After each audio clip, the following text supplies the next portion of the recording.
Hitler's plan to improve the German economy was exactly the same way that he got money all his life. Instead of working for it, he was simply going to take it from the people who worked hard to actually earn it. One of his first decrees was to increase the wages of the German people by 10.9%, which made everyone happy straight away. Then he declared that he would decrease trade with foreign nations and put all of the country's money towards military spending because they were going to make Germany great and glorious once again.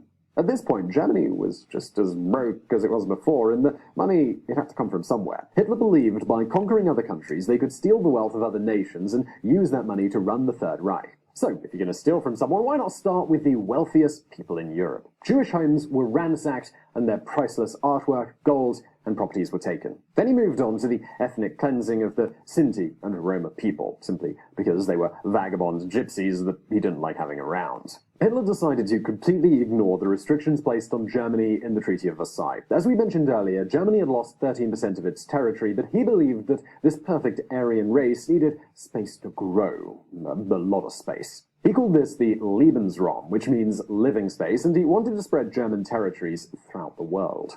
Even though he claimed he wanted to exterminate all of the Jews, Hitler decided to pick and choose who he felt was worthy of living. He was grateful to a Jewish doctor named Edward Bloch, who treated his mother's breast cancer. Bloch and his wife, they were escorted safely out of Austria. Hitler's personal chauffeur, Emil Morris, was also half Jewish, and yet he was still allowed to join the SS because they had been friends for years. Hitler continued to find like-minded friends and signed a treaty in 1936 to join forces with Italy under the rule of Benito Mussolini.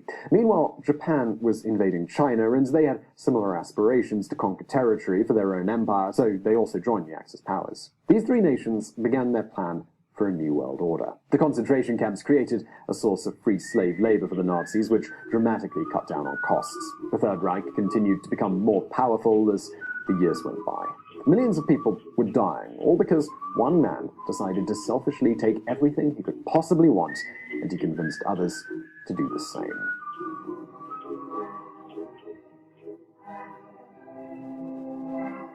After becoming wealthy from the sales of Mein Kampf in 1925, Hitler had his older half-sister, Angela Rollwell, move into his home with her children, and she became his housekeeper. He was obsessed with his 17-year-old niece called Gaily Rabaul. Her friends would say that they always thought they had an oddly close relationship for an uncle and niece, and many historians have gone so far as to say that Gaily was the love of his life. When Gaily was 19, she began having a secret affair with Hitler's half-Jewish chauffeur, Emil Morris. When Hitler found out, he was outraged and Morris was fired. Hitler sent his sister Angela and her children to live in a large house that he purchased in order to get them away from the city. Gaily was attending medical school in Munich, so Hitler suggested she continue living in the apartment with him alone. Hitler forbid her from having any friends. She became a prisoner in the apartment, and he would not allow her to go anywhere outside of school unless there was a chaperone. Even before he was Chancellor of Germany, Hitler employed a driver and Nazi bodyguards who were also there to make sure that Gaily never escaped. In 1923, Gaily was now 23 years old, and she asked if she could go on a trip to Vienna to start taking singing lessons.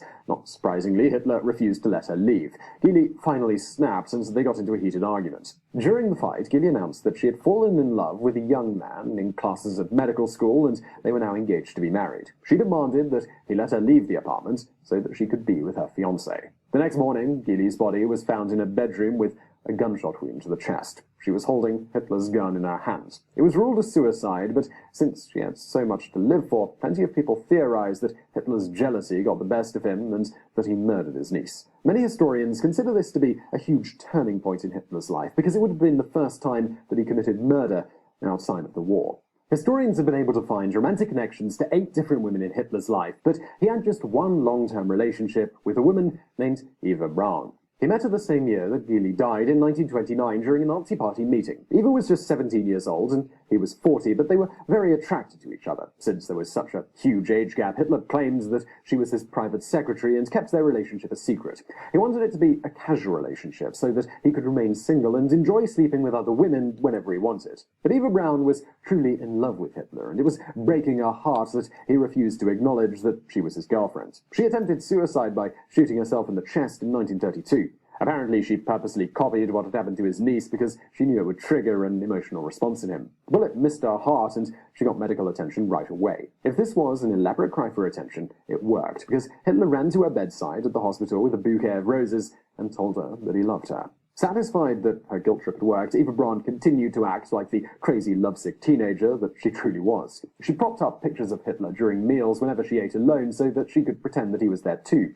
Eva even got jealous of the attention that Hitler gave to his dog, Blondie. She would reportedly kick the dog whenever it got close to her. But Hitler could never see Eva as anything more than one of his many mistresses. She never got the love and attention that she wanted from him. In 1935, she attempted suicide again, this time by overdosing on sleeping pills. After she recovered, she demanded that if Hitler didn't want to reveal his secret affairs, they needed to live together in his bunker. He allowed her to stay as long as they slept in separate bedrooms.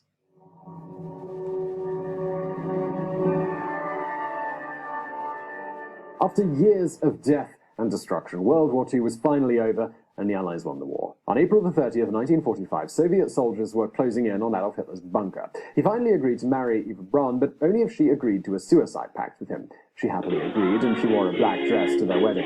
Joseph Goebbels, who was their best man, he officiated their intimate ceremony. In his last will and testament, Hitler requested that his body should be burned after his death. When the Russians stormed the bunker, they discovered that his skull and other bone fragments had survived the flames. For years, the USSR did not allow anyone else access to Hitler's remains. Since those bodies in the bunker could have belonged to anyone, many people felt that they did not have any real proof that Hitler actually died. This sparked conspiracy theories that he may be still alive. Some people believed that he had escaped in a submarine to start a new life in Argentina in a German colony called La Cumbrecita. The History Channel devoted an episode of the series Mystery Quest called Hitler's Escape to explaining exactly how this could have been possible for him to pull off. Of course, there are also far crazier conspiracy theories out there, like the one that claims that the Nazis started a space colony on the dark side of the moon. Nope. The idea was so ridiculous it was turned into a comedy movie called Iron Sky.